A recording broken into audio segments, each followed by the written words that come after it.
I'm Claudia Catania, and you're listening to Playing on Air. You are about to hear Did I Miss Anything Important by Patricia Cotter. It's a James Stevenson commission for comedic short play sponsored by Josephine Merck in honor of her late husband, James Stevenson, a brilliant New Yorker cartoonist, and her generosity enables us to bring you short comic plays with verve and substance. Did I Miss Anything Important is Patricia Cotter's third play for Playing on Air. Hailing from San Francisco, she is a Richard Rogers, Daytime Emmy, and Writers Guild Award recipient. In addition to writing for the stage, Patricia has written for Audible, 20th Century Fox Television, Disney Theatrical, and Comedy Central. The play's director is Marchánt Davis. As an actor, his Broadway credits include Ain't No Mo, The Great Society, and Goodnight Oscar.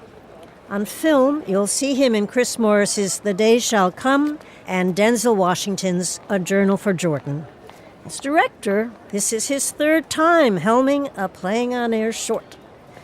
Did I Miss Anything Important features a cast of 5, so I'll be speedy, and you can learn more about everybody at playingonair.org. There's David Rasche, veteran of Broadway, off-Broadway, and film.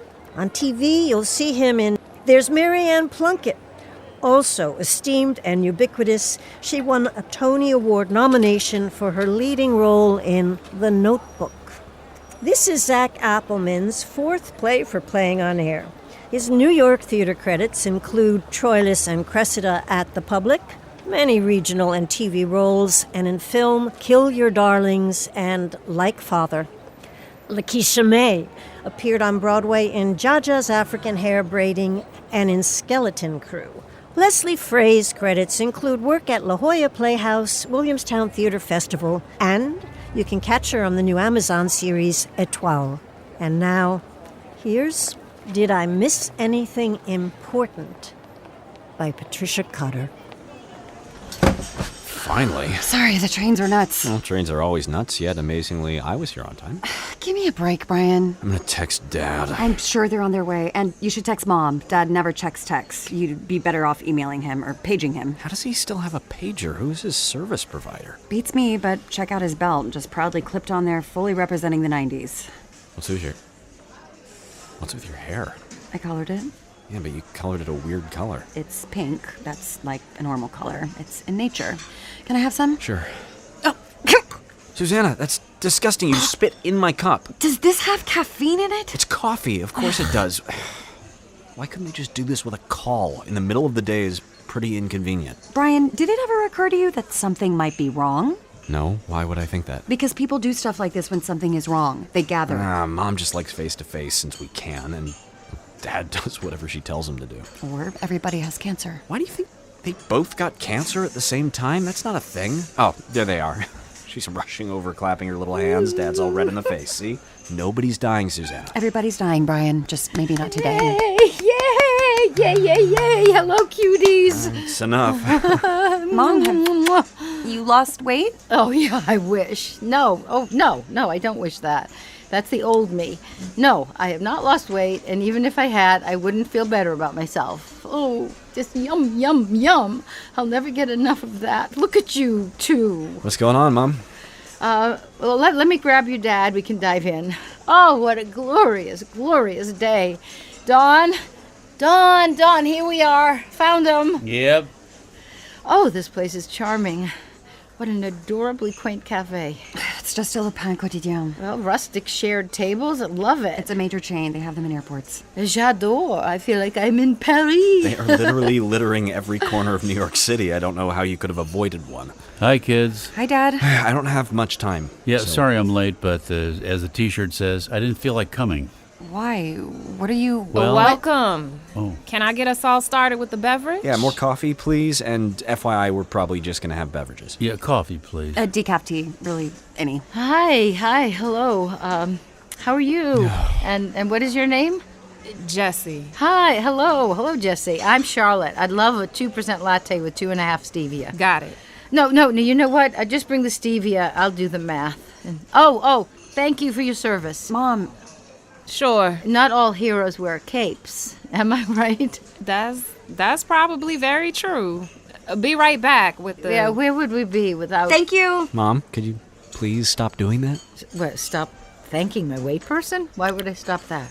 I think they mean stop doing it with such sincerity. So much, too much sincerity. It's a profound sincerity that makes everybody uncomfortable. Well, the answer to your request is no.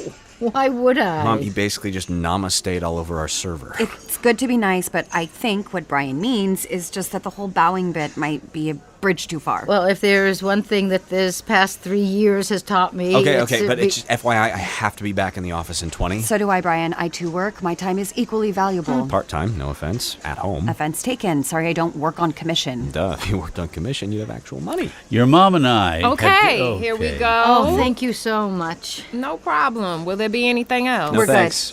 Great. No, I see you. I value you. Okay. Yes. Good to know. And how about a splash more, half and half? Of course. And I honor you. Jesus. You just have to tip, Mom. That's all you have to do. That's how you show your deep and profound appreciation. A real casual 20% ought to do it. Okay, why are we here? Good question. I'm going to let Charlotte take this one. You know how much we love you kids. Oh my God. Is someone... I should have gotten a scone. It's Dad. Dad looks terrible. Nothing matters as much as you kids. Those brioches look pretty good. You kids and reducing greenhouse gas emissions and pushing forward single-payer universal health care. So you kids and greenhouse gas emissions and single-payer... Your mom and I are splitting up. What? Don, that is not how we agreed to slide into this. Well, I decided I don't want to slide. I decided sliding was not in my best interest. I'm not sliding, Charlotte. I refuse to slide. Fine. Your dad and I... She's dumping me. She's tossing me out of my hiney. Don! You know how I feel about that word. You're getting a divorce? Yeah, looks like Yes. That's insane. You guys are practically dead. Brian, I am a vibrant woman, an incredibly vibrant 67-year-old woman with many, many years of vitality ahead. Mom, that's like a myth. That's a myth that celebrities tell normal people so they'll buy their lifestyle audiobooks. Well, my core has never been stronger, and my periodontist says I have the gums of a 27-year-old. Let's back this whole thing up. Dad, are you having an affair? I resent that question, Susanna, which, by the way, everyone has been asking, or is probably asking once I leave the room. No, Dad has not had an affair. Although, if I'm honest, I have had ample opportunities, Charlotte. Ample. Well, that's too bad, Don. I'm sorry if you missed out. Mom, did you? What? No, of course not. I would never do that to your dad. You guys always seem good. Have you been secretly miserable? Nope. Not at all. So you're just getting a spontaneous divorce? Yep, it's like the opposite of eloping. Well, after staying home together, alone, for those months, or years, really, it dawned on me that we had started out with maybe, say, 20 years of conversation left, and then we just blew through that in 18 months. If I had to hear your father's snowshoeing stories one more time... No. Oh, those are great stories, Char. Classics. No, they're classic stories. Those stories stand the test of time. You're not Aesop, Don. Oh. No, those are mildly amusing stories of an overprivileged childhood. Ah. And my goal in life is to never hear them again. Okay, all right, time out, huh? For the record, when I first started dating your mother, she would ask me to tell those stories, the snowshoeing stories, at parties, at multiple parties. You practically begged me to tell those stories. Well, that's because I was falling in love with you.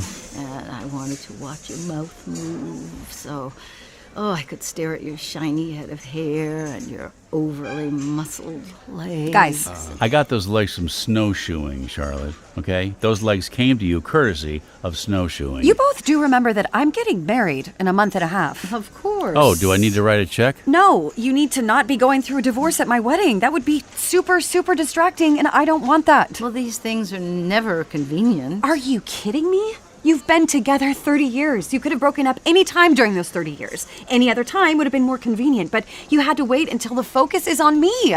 Not cool, Mom. Oh, You okay, Dad? yeah, no, I'm fine. I think I may have had a little too much caffeine today.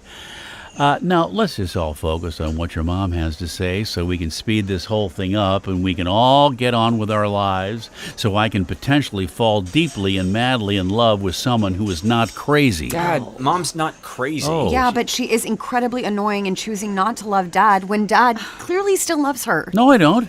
I mean, I might, but not in a pathetic way. Is it obvious? Kinda. No, I love your dad. It's just, I thought I wanted one life, then I lived most of that one life, and now, as it turns out, I don't want it anymore. So, as it turns out, she's tossing me out of my hiney. Don, stop with that word. It's a classic word, Charlotte. For example, I remember that time I went snowshoeing with my brothers and I fell on my hiney. It's a recognized word. No, it makes me feel funny. Well- I've told you that. No, I've told him that. Hi. If you all don't need anything else, I'm just gonna leave the bill here. Thank you. Thank you. No, thank you. Thank you for showing up today. Thank you for showing up every day. Give it a rest. Sure. Well, that's how jobs work. You show up and they pay you. Exactly, my friend. Now you take good care. Why are you being so insanely over-the-top nice to Jesse, a complete stranger, yet you're tossing our father out on his...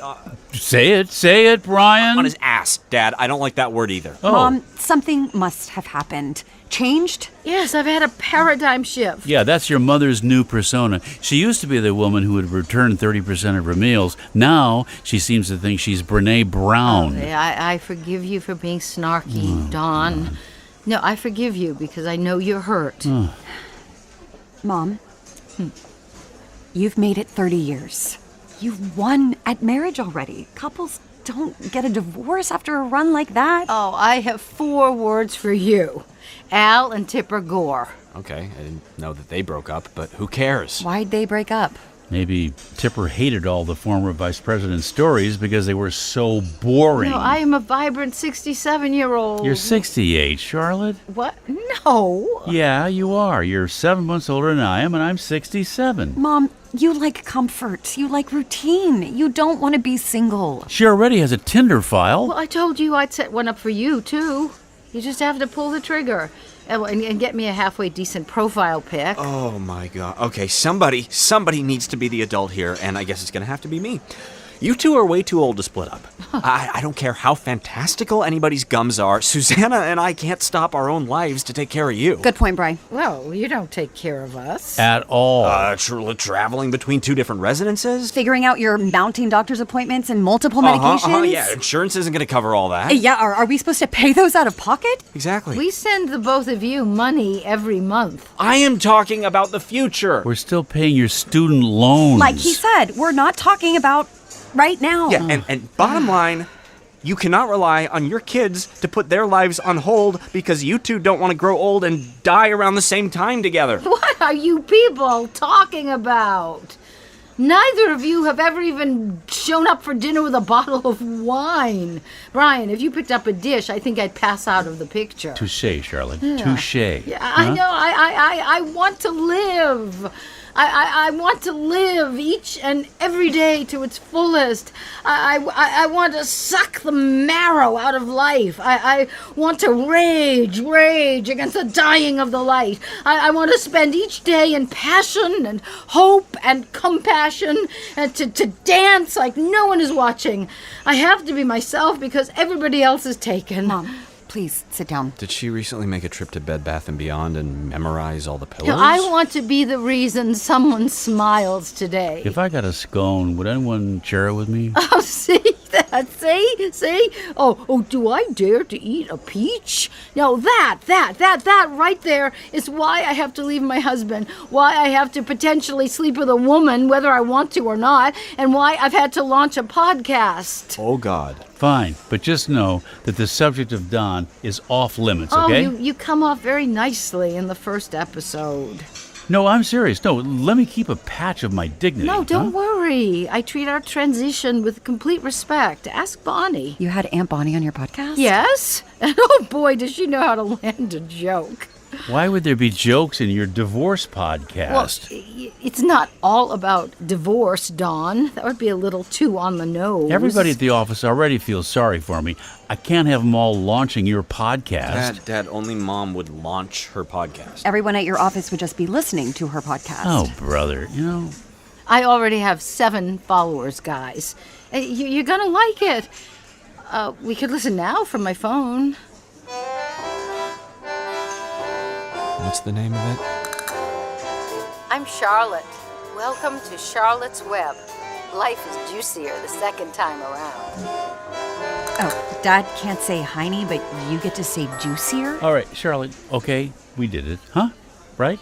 We told him face to face, and nobody is happy except for you, and you can now go on and record another episode of your dopey podcast with, I don't know, my therapist. Do you really think she'd do it? No! Well, I'll do it, Mom. I'll be a perfect guest. I can talk about how great Dad is and how selfish you're being. And I'll be a guest and talk about how your whimsical divorce is totally upstaging my wedding. Oh, I must tell you all that I am very, very disappointed with how you are all handling this. I thought that we could all come together as a family and find a way to move forward with love.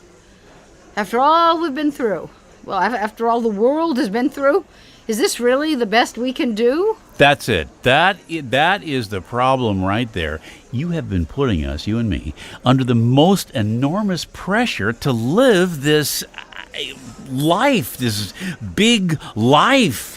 To squeeze the marrow out of whatever animal product you happen to be using as your metaphor or simile, and it's not sustainable. It is actually exhausting. Your joy for life has depleted us all. I just wanted to check in. No, excuse me, Jesse. Hi. Just a quick question. Do you find my soon-to-be ex-wife's gratitude to be exhausting?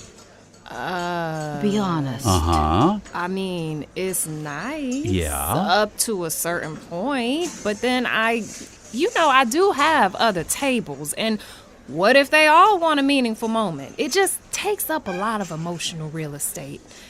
And no rush, but when you get a moment, the check, love to close out. Right. Thank you. I mean, appropriately. Thank you. See, Mom, that's all you gotta do.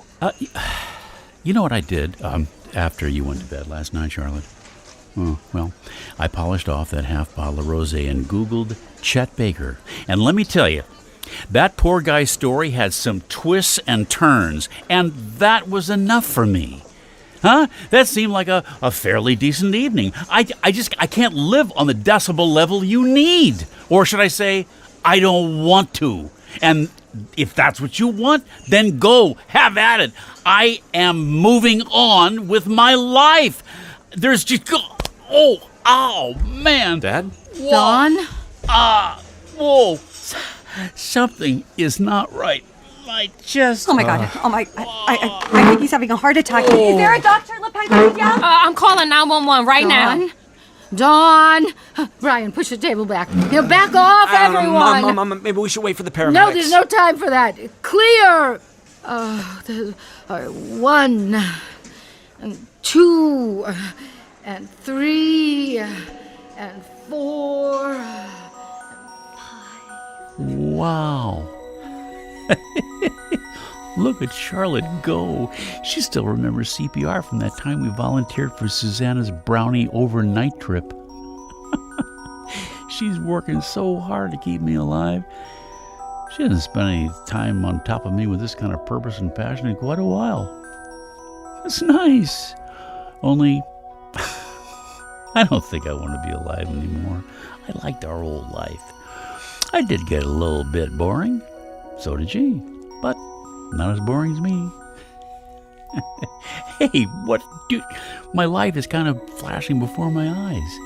That is a true thing. Crazy. Oh, wait, I just thought.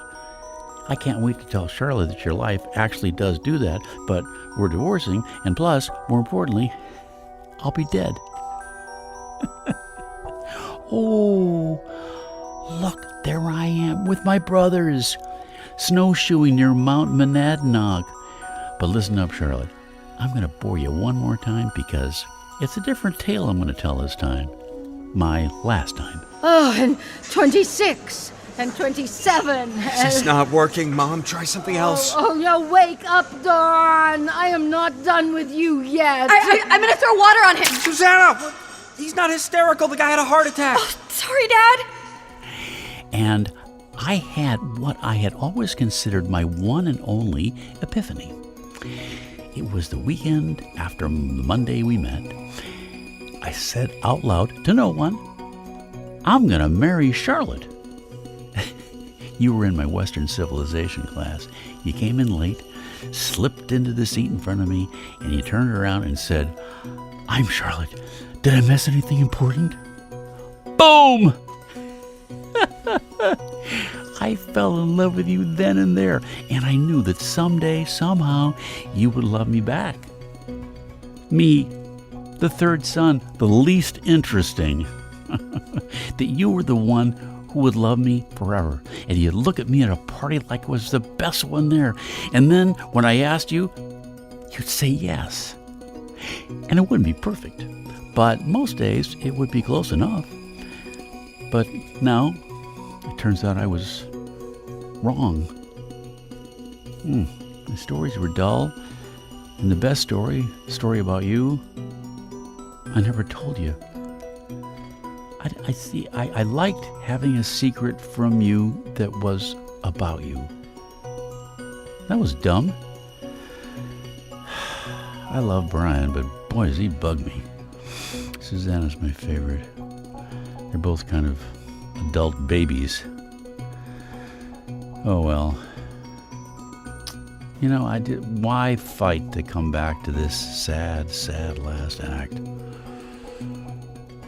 Really wish I'd ordered that scone. Oh, damn it, Dawn. You cannot die at Le Pain Quotidien. Can I take over for you? No. Oh, come back. Come back. Come back. I want you back. Dad? Oh, his eyes are open. Hey. Oh, Charlotte. Oh, yes, honey. Remind me that I need to tell you something. Okay. And also, not so many quote-unquote ample opportunities. Maybe don't talk, Dad. No, actually, you know what? Maybe just the one. Rest, Dawn. That was very vibrant of you, Mom. The whole life-saving technique. Thanks. And Jesse, truly, thank you for your service. No problem, anytime. No, from the bottom of my... Just pay the check. I really want to go home. Yeah, I got it. Charlotte, Yes, Dawn.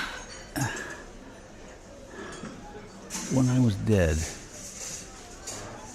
did I miss anything important? You've just heard Did I Miss Anything Important by Patricia Cotter, directed by Marchánt Davis. It featured David Rasche as Don, Maryanne Plunkett as his wife Charlotte, Zach Appelman as their son Brian, Lesley Fray as their daughter Susanna, and Lakisha May as the waitress at Pain Quotidien.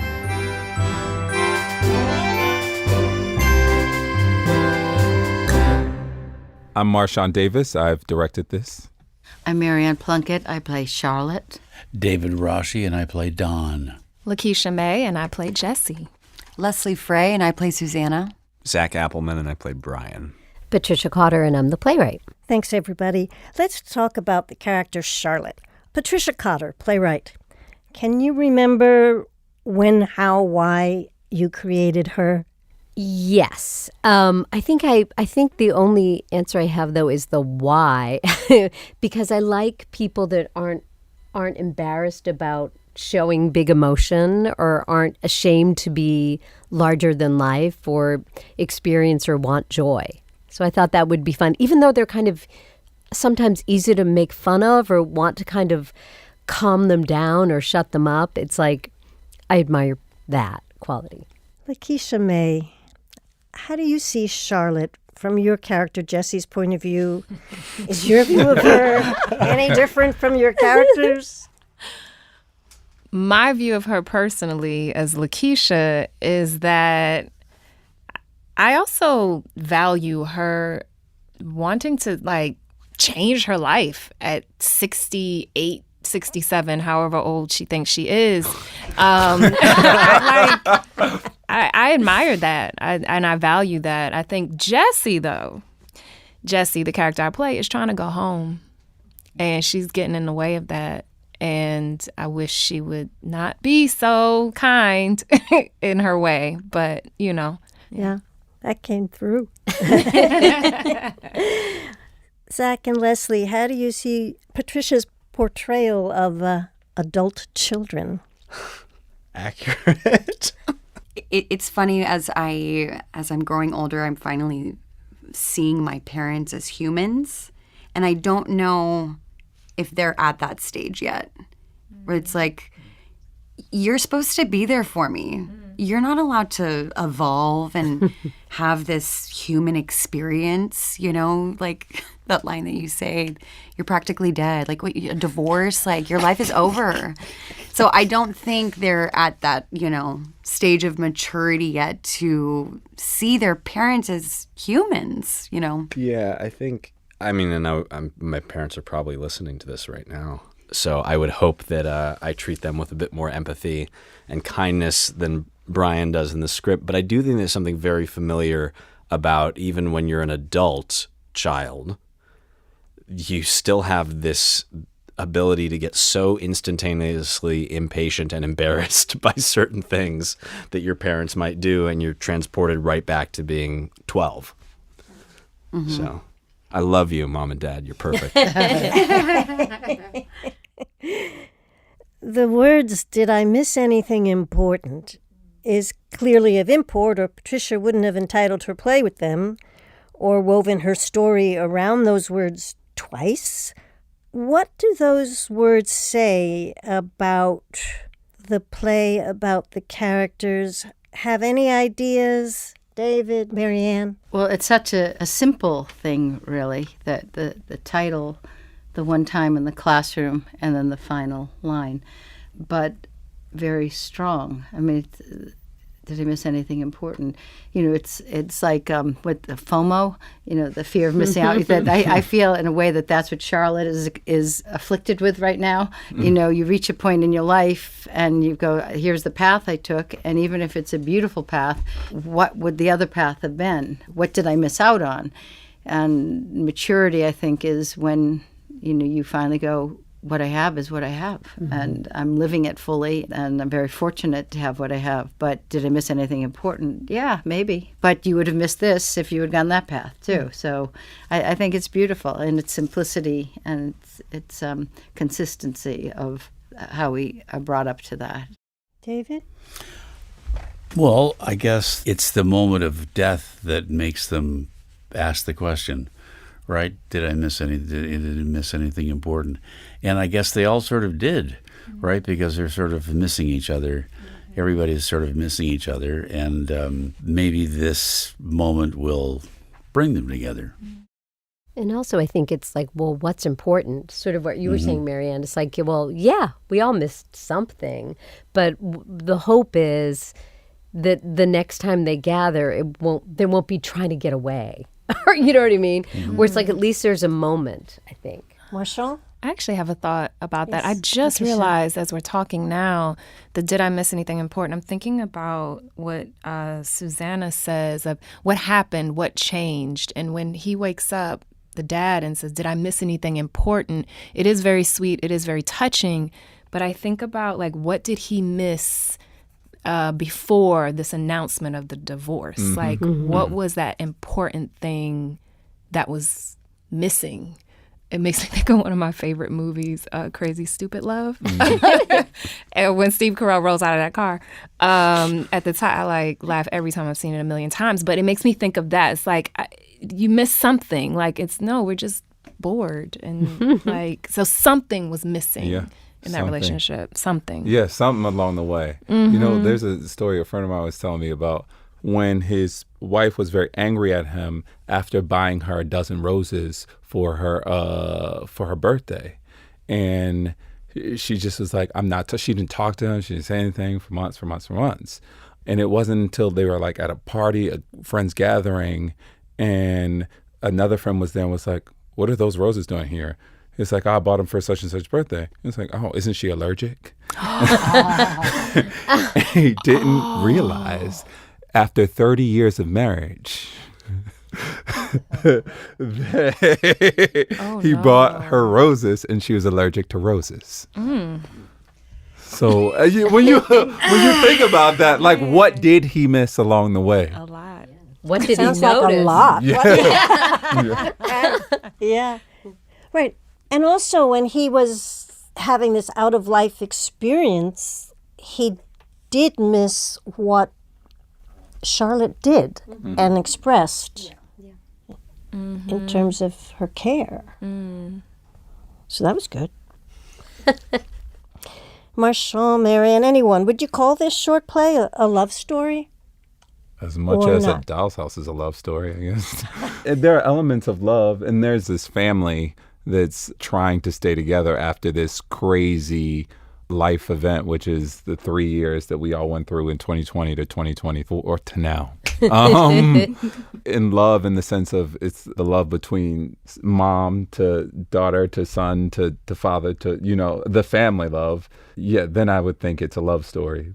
I think that's just the way I see it. Maybe I'm wrong. Well, the event of the near-death experience makes Charlotte say things we've never heard her say before. Things like, I'm not through with you yet. Yeah. That's sort of new because, she's the one that's pushing this, And come back, I've had come it, back, come and her stories are boring and I'm a new person and like that. And then suddenly when confronted with the reality of it, she says, I'm not done with you. Well, it's sort of the thing, too, though, of I have a new life, the path I didn't take, which does not include you, and then suddenly realizing, come back, I'm not done with you yet. It's like, I want to go on that path.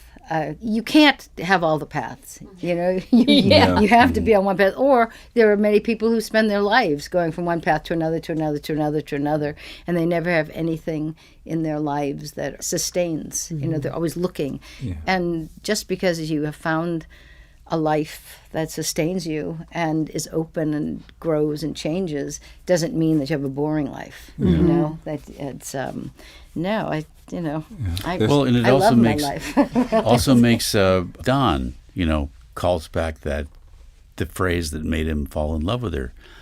That's he doesn't say, Susanna, Brian. It's her that he wants to talk to, and he says the one most important thing, the secret that he never told her. Yeah. Maybe that was Instant love. you missed something important, I actually think that this is like the best and realest kind of love stories. Like, she wants to finish it, it's over, and then he's having this, out of body experience and just remembering how much he loves her simultaneously while she's remembering how much she loves him. And, love it's up and down and really hard, and There's also something about the fact that in the final moments of this play is that love is being taken. It's not her choice. Like, she's made the choice to divorce him. She didn't make the choice for him to die at the like, that's a different thing. And so, like, I think when a person is put in that position where someone's taken away, I know this firsthand because my mom and my dad, when my dad died, when you don't have that choice, that's like that. I think humans, we innately go, well, why would you take that choice away from me? That's mine. That's my person, And I think it is a love story. I think they just got lost. Yeah. And make the choices we all make sometimes that are like really boring choices. But sometimes that's also the price of a long-term relationship or relationship. I was at a party and my partner Katie was telling this story that I've heard 6 million times, and I was like, I'm going to hear that story till I die. I will hear that. And it's like, okay, it's important. Some stories are important to people, and it helps identify who they are and what they want everybody to know. So it's like, Okay, it's the price of admission, I guess. And maybe she's working through something. Exactly. Or the people, Or I have boring stories too. or the people she's telling the story to have never heard the story, so it is new to them. Yeah. Just because it's not new to you doesn't mean it's not new to someone else. Exactly, and it's important information. It's like origin story. This is my story, so. Did I miss anything important is a James Stevenson commission for comedic short play, sponsored by his amazing and wonderful widow, Josie Merck. Jim Stevenson was a cartoonist for the New Yorker for 40 years, and he captured hilarious and sharp observations of humankind. Do you see any kinship between the sharp, pointed work of a cartoonist and this comedic short play? Well, I think it's human, and that is the thing that I actually loved about his cartoons, where there was a humanity to it. It could be ridiculous or over the top, but there'd always be something based in some humanity. But I don't know. Is that facility some actors have to naturally bring out the humorous in a line? You all did it today. Is it something you think can be taught? I'm going to vote no. I'm so sorry. Oh, no, it's okay. It's funny. I think it is something that can be taught. I actually vividly remember when I was in graduate school, we were our second year doing the comedies, and I remember the director we were working with on like this obscure Tennessee Williams play. It was a short play, Gnadigus Fraulein. The director was telling me, like, Lakisha, you need to be aware of when a line is funny. And then you're just aware of it. Now, it's taken some time for me to be aware of it and to not try to make it funny, but just trust that if I play the honesty of the moment, that it will be funny and it will come through. I will say, and I mean this, when I first read it, I was like, okay, that's hilarious. That's hilarious. Like, I could see where the comedy was built in. I think it's kind of yes, and you've sharpened your instrument enough to be able to play it. And that can't really be taught, like the sharpening. It's kind of a thing that happens over time. But the tools and the awareness, someone bringing it to your awareness can be taught, I think. David, do you have an opinion? You've been in comedy from the get-go. Well, a lot of it depends on the material. And when you get foolproof lines like Ms. Cotter has given us, you just lay it all at her feet. Oh. It takes skill to stay out of the way so that the line can do its job and be funny. And when you're given lines that are well written and have humor like we have here, oftentimes I find the skill is in the not getting in the way of it. And that can be taught somewhat, because I think a lot of times actors try to muscle the humor out of something, and when the writing is good enough, it actually, so often you can just do less with it, and it makes our job a lot easier. Yeah. I just think certain actors, including everybody in this room, it's almost like people who are good at languages, like they know where the rhythm is and the timing is, because to me it's so much about timing and specificity. And I agree with what you said as well, and knowing like, oh, going to leave space for this and not like hit it so hard. But I do think certain people just have that skill, certain actors. Anybody else? I think it's kind of both.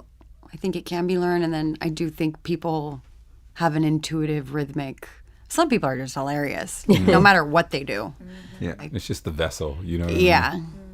Yeah, I do think when you have really great writing, it's easy to intuit.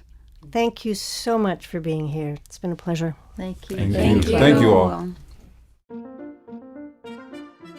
You've been listening to Playing on Air, great American short audio plays with great American artists. Theme and play music by Tom Cochan.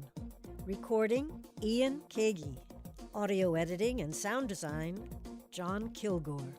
Playing on Air is distributed by PRX, Public Radio Exchange, and available on our podcast, Playing on Air. Or you can stream performances from our website, playingonair.org. I'm your host, Claudia Catania, the founder and artistic director of Playing on Air. Thanks for listening.